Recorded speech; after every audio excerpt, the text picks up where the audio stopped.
Constructing and interpreting the bar graphs and double bar graphs. हा टॉपिकसुद्धा खूप easy topic आहे. Bar graph काय असतो तुम्ही ऑलरेडी शिकलेला आहात. बार ग्राफ लास्ट इयरला तुम्ही ड्रॉसुद्धा केलेले आहेत. बार ग्राफ काय असतो, एक रेक्टँगल ड्रॉ केलेला असतो आणि त्या रेक्टँगलने आपण दोन क्वांटिटीज रिलेशन दाखवत असतो. पहिलं काय आहे, आता इथं बघा डेज आणि नंबर ऑफ आयटम्स असे एक टेबल दिलेलं आहे. Monday, Tuesday, Wednesday, Thursday, Friday, Saturday आणि संडे. आणि नंबर ऑफ आयटम्स म्हणजे काही असू शकतं. समजा मंडेला किती 40 मोबाईल फोन्स सोल्ड झाले, ट्यूजडेला 60 मोबाईल फोन सोल्ड झाले, वेन्सडेला 80, 70 असं काही क्वांटिटी असू शकते. मग आता हे प्लॉट कसे करायचे, तर इकडच्या म्हणजे जी एक्स ॲक्सिस असतो, हा जो हॉरिझॉन्टल ॲक्सिस आहे याच्यावरती असते इंडिपेंडंट क्वांटिटी. कोणती quantity? Independent quantity. Independent quantity म्हणजे इथं दिलेली बघा मंडे, ट्यूजडे, वेन्सडे, थर्सडे हे कोणावरही डिपेंड नाही आहेत. आता याच्यामध्ये जे नंबर ऑफ आयटम्स सोल्ड आहेत हे काय होत आहेत, हे चेंज होत आहेत. तर मग हे आहे डिपेंडंट क्वांटिटी. मग डिपेंडंट क्वांटिटी जी असते ती कायम वाय ॲक्सिसवर असते आणि इंडिपेंडंट क्वांटिटी ही एक्स ॲक्सिस म्हणजेच हॉरिझॉन्टल ॲक्सिसवर असते.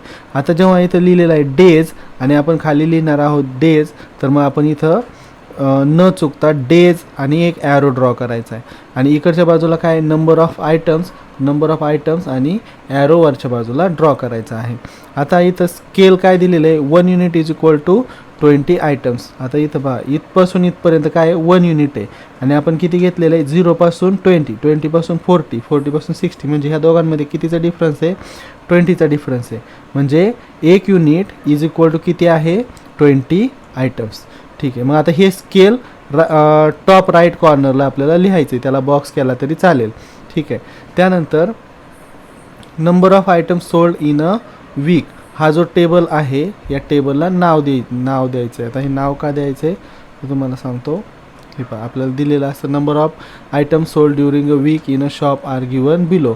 त्यामुळे आपण त्या ग्राफला हे नाव दिलेलं आहे. आता मग ग्राफ कसे ड्रॉ करायचे, मंडे, ट्यूजडे, वेन्सडे. आता हा आहे बार ग्राफ. बार ग्राफ असल्यामुळे आपण एक बार ड्रॉ केल्यानंतर त्याच्यामध्ये एक गॅप ठेवणार, दुसरा बार त्यामध्ये गॅप, तिसरा बार त्यामध्ये गॅप. आता बारची हाईट किती ठेवायची, तर पहा मंडेला नंबर ऑफ आयटम्स काय आहेत, नंबर ऑफ आयटम्स आहेत 40. मग आता काय करणार, मंडेचा ग्राफ, मंडेचा जो हा बार आहे हा कुठपर्यंत गेला पाहिजे 40पर्यंत. मग आपण 40पर्यंत देणार. आता इथं डार्क केलेलं आहे, तुम्ही अशा लाईन्स ड्रॉ करू शकता किंवा असे डॉट्स करू शकता, जसं तुम्हाला योग्य वाटेल तसं तुम्ही करू शकता. मग आता ट्यूजडेला किती आहे, ट्यूजडेला आहे 60, तर मग ट्यूजडे गेला आहे 60पर्यंत. आणि वेन्सडे आहे 80, त्यानंतर थर्सडे आहे, आता हे बघा हे मध्येच राहिलं 60 आणि 80च्या, मग किती आहे थर्सडे आहे 70.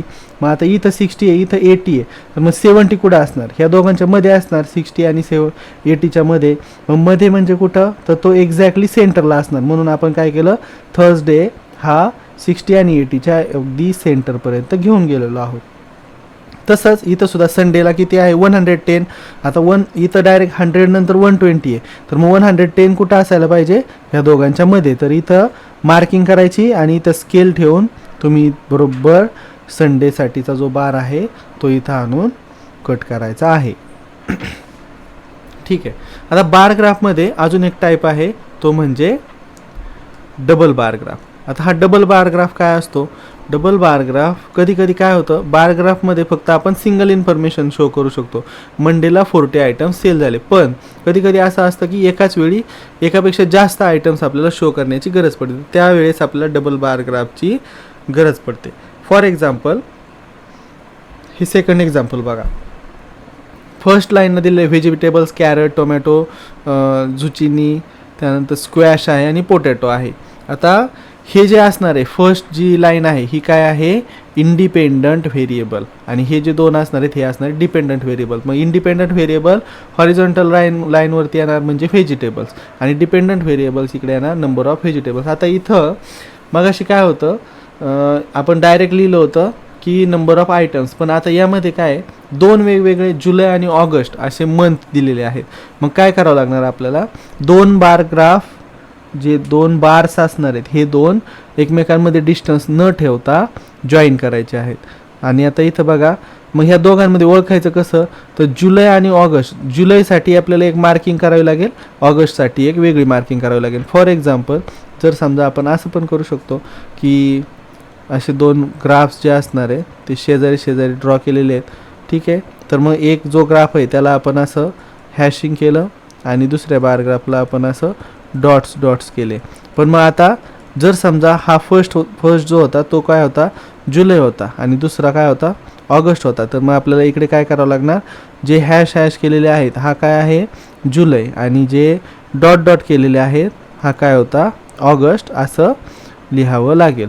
आणि आता बघा, on Y axis 1 unit is equal to 10 vegetables, कारण ह्या प्रत्येक जी युनिट आहे त्या युनिटमधलं डिफरन्स किती आहे, 10चं डिफरन्स आहे, म्हणून 1 unit is equal to 10 vegetables is the scale of the graph. हे असणार आहे वरती टायटल ऑफ दी ग्राफ. ही आहे व्हर्टिकल लाईन टायटल, हे आहे horizontal line title. Horizontal line title is always independent variable.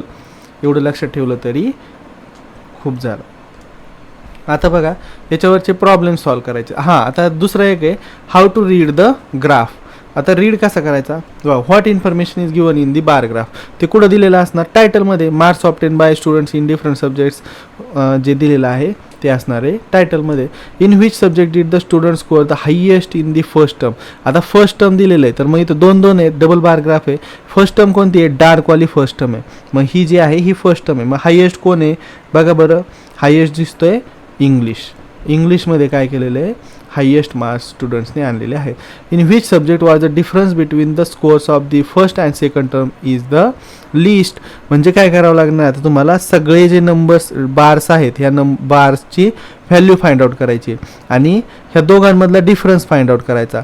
ज्या दोन बार ग्राफ्समधला डिफरंट लोवेस्ट असेल तो असणार आहे आपलं इथलं ॲन्सर, ठीक आहे. तर असं अगदी इझी क्वेश्चन्स असतात.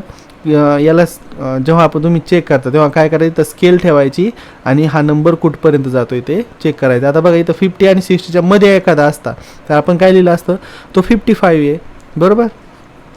बघा आता एक्सरसाइज 15.2 याच्यामध्ये कसं दिलं आहे, observe the data on the sales of mobile phones in particular city and draw a bar graph to represent the given information. आता बघा हे जे आहे डेज ऑफ द वीक काय, इंडिपेंडंट व्हेरिएबल म्हणजे हे येणार हॉरिझॉन्टल लाईनवरती आणि खाली हॉरिझॉन्टल लाईनवरती काय येणार इकडं डेज आणि इकडं व्हर्टिकल लाईनवरती काय येणार नंबर ऑफ मोबाईल फोन सोड. 50, 30, 45, 55, 27, 60. आता बघा 50 पासून 60 पर्यंत लोवेस्ट नंबर कोणता आहे बघा बरं, 27 is the lowest and 60 is the highest. मग आता तुम्ही तुमचा जो बार ग्राफ ड्रॉ करण्यासाठी जो पेपर यूज करणार आहे, ग्राफ पेपर, त्याच्यामध्ये तुमच्याकडे किती हाईट अवेलेबल आहे त्यानुसार तुम्ही काय करायचं, याला डिस्ट्रीब्यूट करायचं आहे, ठीक आहे. आणि तुम्हाला मी ॲन्सर कीसुद्धा पाठवलेली आहे. त्या ॲन्सर कीमध्ये PDF मध्ये तुम्ही काय करू शकता, हा ग्राफ कसा ड्रॉ केलेला आहे ते पाहू शकता, ठीक आहे. अशाच पद्धतीने जर तुम्ही ग्राफ कसा ड्रॉ करायचा हे पाहायचं असेल तर तुम्ही ॲन्सर कीमध्ये पाहू शकता. यामध्ये आता ग्राफ रीड कसा करायचा हे पाहायचं आहे आपल्याला. समजा आता हा एक क्वेश्चन आहे पहा, study the double bar graph and answer the question given below. What does the bar graph represent. आता इथं नाव दिलेलं वरती, choice made by the girls and boys of class 7, हे असणार आहे याचं ॲन्सर. 8th क्वेश्चन होता ना हा. Okay, choices made by the girls and boys of the class 7. Second question, which is the most preferred club by boys.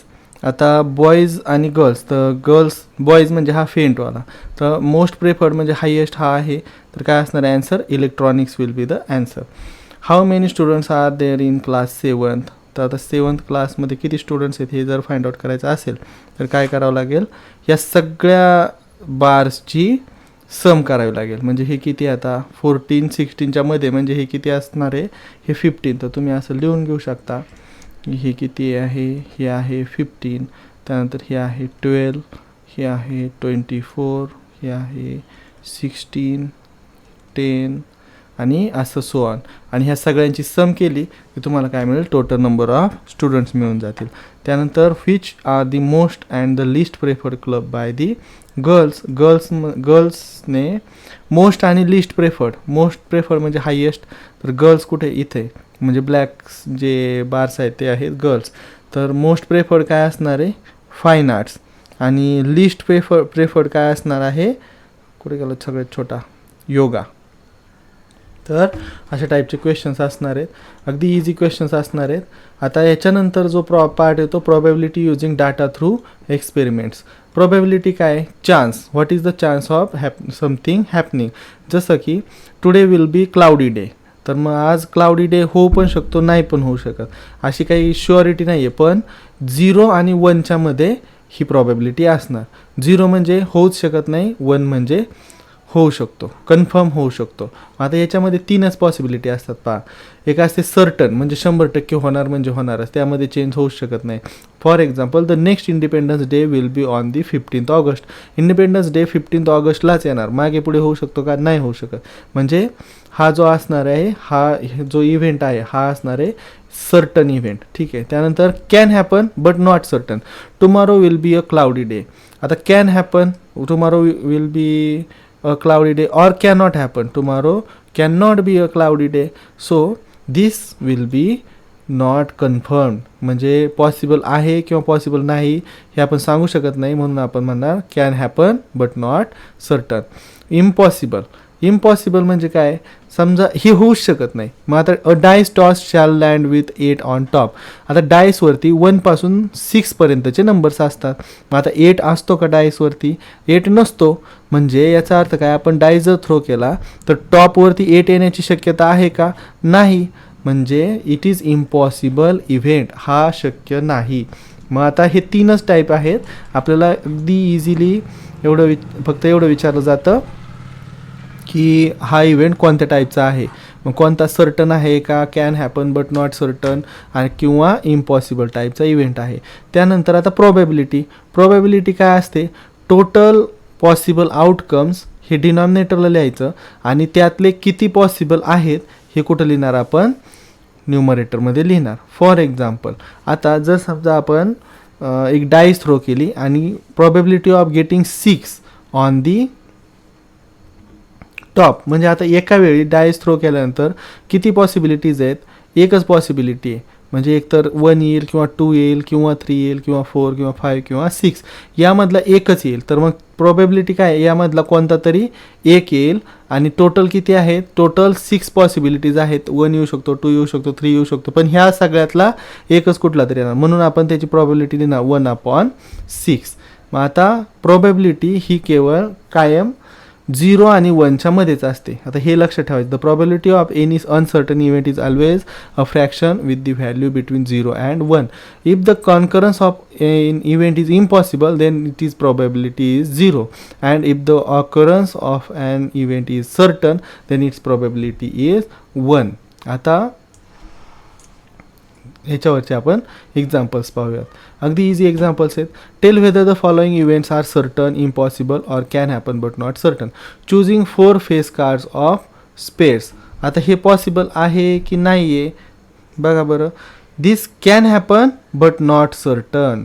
52 cards असतात, त्याच्यामधून हे येऊ शकतं, पण शुअर आहे का येईलच, नाही. येऊ पण शकतं, नाही पण येऊ शकत. मग आपण म्हणणार can happen but not certain. मग आता going to sleep after you eat dinner. Okay, dinner घेतल्यानंतर तुम्ही झोपणार आहात, हे काय आहे, सर्टन आहे. Rolling a dice for 7. डाईसवरती 6 पर्यंतच नंबर असतात, हे पॉसिबल आहे का, नाही. इम्पॉसिबल इव्हेंट आहे हा. आणि your maths teacher is older than you. Obviously teacher will be always older than you. So this is a certain event. मग आता प्रॉबॅबिलिटी फाइंड आउट करायची असेल तर a coin is toss to decide which team starts the game. What is the probability that team who wins the toss wins the game. आता बघा त्यांनी काय सांगितलं की जी टीम टॉस जिंकेल तीच टीम मॅच जिंकेल, याची पॉसिबिलिटी किती आहे. मग आता किती पॉसिबिलिटी हे कसं फाइंड आउट करणार आपण बघा. जर एक कॉइन टॉस केला तर किती पॉसिबिलिटीज आहेत, 2 पॉसिबिलिटीज आहेत, ठीक आहे. आणि जर समजा तीच पॉसिबिलिटी, समजा काय होऊ शकतं, एकतर हेड किंवा एकतर टेल. मग आता ह्या 2 पॉसिबिलिटीजमधून एकच पॉसिबिलिटी होऊ शकते की एकतर हेड येईल किंवा एकतर टेल येईल. मग आता ह्याच्यामध्ये एक पॉसिबिलिटी आहे, म्हणजे एका वेळी एकच होऊ शकतं, म्हणून आपण काय लिहिणार 1/2. टोटल पॉसिबिलिटीज किती आहेत, 2 आहेत, एकतर हेड किंवा टेल. आणि हे यामध्ये जिंकण्याची पॉसिबिलिटी किती आहे, 1, म्हणून आपण लिहिणार 1/2 is the possibility, is the probability that a team who wins the toss wins the game. Okay, आता बघा नेक्स्ट. सेम ह्याच वेळेमध्ये तुम्ही हे बाकीचे राहिलेले क्वेश्चन सॉल्व करू शकता.